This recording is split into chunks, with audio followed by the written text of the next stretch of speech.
আমি সেই মেয়ে শুভ দাশগুপ্ত। আমি সেই মেয়ে বাসে, ট্রেনে, ট্রামে, রাস্তায়, যাকে আপনি রোজ দেখেন, যার শাড়ি, কপালে টিপ, কানের দুল আর পায়ের গোড়ালি আপনি রোজ দেখেন, আর আরও অনেক কিছু দেখতে পাওয়ার স্বপ্ন দেখেন। স্বপ্নে যাকে ইচ্ছে মতো দেখেন, আমি সেই মেয়ে। বিহারের প্রত্যন্ত গ্রামে দিনের আলোয় যার ছায়া মারানো আপনার ধর্মে নিষিদ্ধ, আর রাতের গভীরে যাকে বস্তি থেকে তুলে আনতে পাইক বরকন্দাজ পাঠান আপনি, আর সুসজ্জিত বিছানায় যার জন্য অপেক্ষায় অধীর হয় আপনার রাজকীয় লাম্পট্য, আমি সেই মেয়ে। আসামের ঝুপড়ি গ্রামীণ বস্তি থেকে যাকে আপনি নিয়ে যেতে চান সাহেবী বাংলোয় মধ্যরাতে, আর ফায়ার প্লেসে ঝলসে ওঠা আলোয় নদীর চোখে দেখতে চান যার অনাবৃত শরীর, আমি সেই মেয়ে।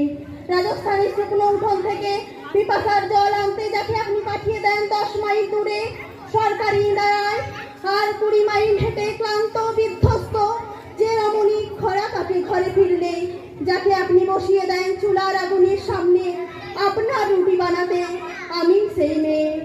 আমি সেই মেয়ে যাকে নিয়ে আপনি মগ্ন হতে চান গঙ্গার ধারে, কিংবা ভিক্টোরিয়ার সবুজে, কিংবা সিনেমা হলের নীল অন্ধকারে, যার চোখে আপনি এঁকে দিতে চান ছোট স্বপ্নের কাজল, আর ফুরিয়ে যাওয়া সিগারেটের প্যাকেটের মতো পথের দুপাশে ছুঁড়ে ফেলে দিয়ে আপনার ফুল সাজানো গাড়ি শুভ বিবাহ সুসম্পন্ন করতে ছুটে যায় শহরের পথে। কোণে দেখা আলোর গধূলিতে একা দাঁড়িয়ে থাকা, আমি সেই মেয়ে। আমি সেই মেয়ে।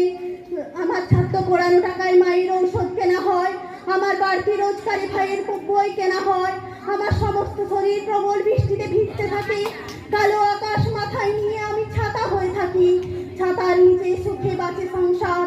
আপনি আপনি আপনারা আপনারা আমার জন্য অনেক করেছেন, সাহিত্যে, কাব্যে, শাস্ত্রে, লোকাচারে আমাকে মা বলে পূজা করেছেন, প্রকৃতি বলে আদিক্ষেতা করেছেন, আবার শহরগঞ্জের কানাগলিতে ঠোঁটে রং মাখিয়ে কুপি হাতে দাঁড় করিয়ে দিয়েছেন, আমি সেই মেয়ে।